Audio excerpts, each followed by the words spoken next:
The twin island nation of Trinidad and Tobago is a wonderful place, but it's a bird watcher's heaven. Tobago alone is home to more than 200 bird species, including some of the world's most colorful. So we're off to the southern Caribbean now, to the islands of Tobago and Little Tobago, where Peter Standring shows us one man's idea of heaven on earth. It's often called Robinson Crusoe's Island.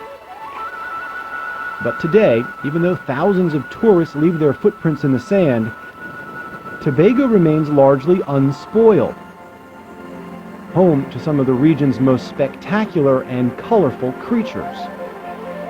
Tobago is a tiny speck of dust in comparison to the rest of the world, yet it has 210 species of birds, one of the greatest species variety per 100 square miles found anywhere.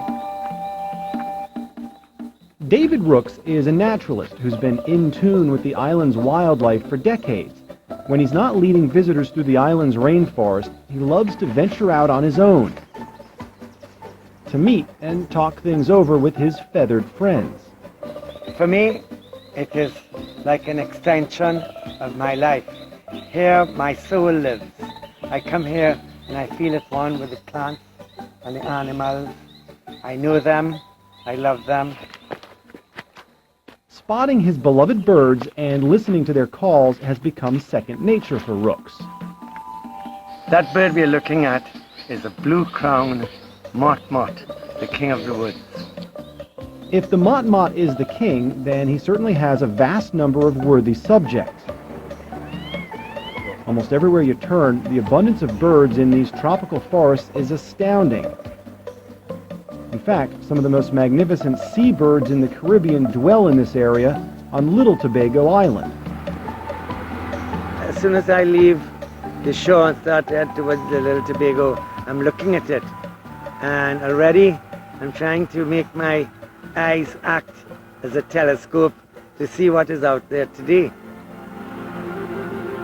Little Tobago is a tiny drop of land off the coast of the main island.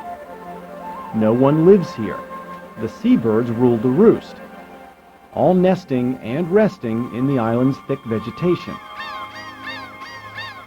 Seabirds are big here because we are at the effluent of the Orinoco, where it meets the Brazil-Guyana current.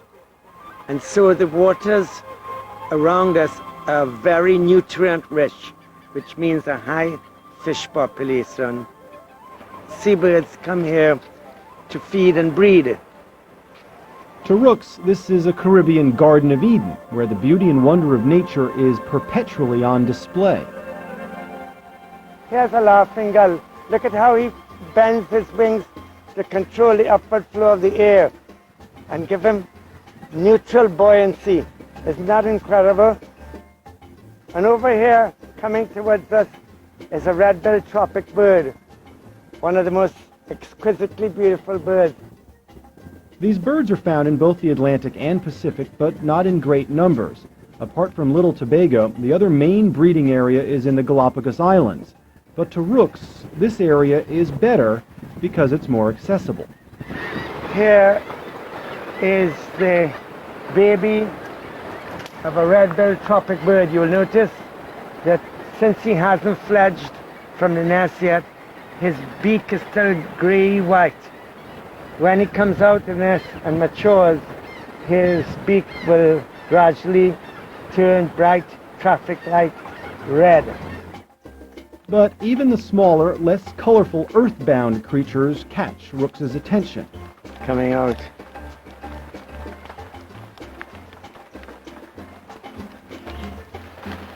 Look at his eyes and his head on this side. I think he's handsome. He's a real regal personality. That's why I give him the title Mr. Nemidophorus lemniscatus. Although he's no Robinson Crusoe, Rooks often feels as though he has this little island to himself. Yes, this is like, to me, walking into a little bit of heaven. And if heaven is like this, it's okay, like, I'll accept it. Indeed, on Tobago, for a man in love with nature, a day at the office feels more like a trip to paradise. And Peter tells us that almost everyone who lives on Tobago helps keep the birds alive by feeding them. It's something that started back in 1963 when Hurricane Flora came and destroyed much of the birds' habitat. The islanders picked up where nature left off.